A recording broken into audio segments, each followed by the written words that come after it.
To understand the way that momentum will work, it's important to grasp the concept of Newton's second law of motion. Now, previously mentioned the law of acceleration, which just states that a net force on an object will accelerate it or change its velocity in proportion to the magnitude of the force and in the same direction as the force. So, just to make that simpler, the rate of change in the momentum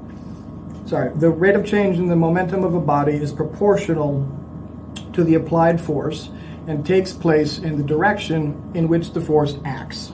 So, during strength training, momentum is additive as it gains strength with each repetition due to the force or the bounce being multiplied.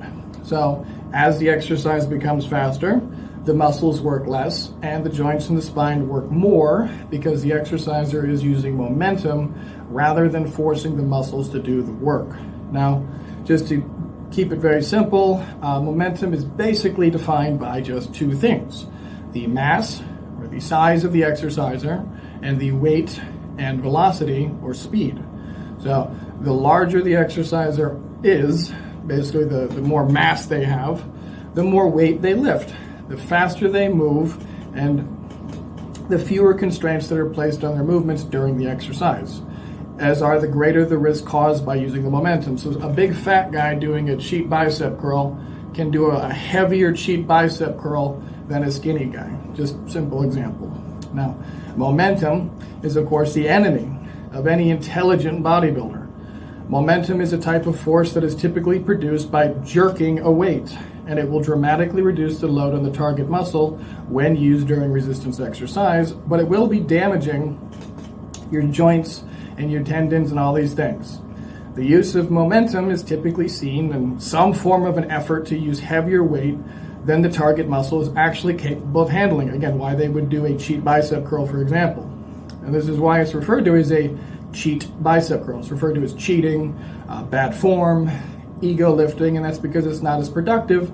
It's just typically not explained at length like this. Now, using a weight that is too heavy for a particular muscle and then compounding your error by using momentum, inducing additional wear and tear whilst compromising the movement is not a good strategy. It is very inefficient and, as previously mentioned, damages your body a lot more. Now, just to keep this really simple, there's actually a formula to calculate how much load the levers of your body are actually exerting upon the muscle. I'll tell it to you real quick just because I think it's interesting. The basic formula is, it's a basic formula for determining the amount of magnification of a given lever.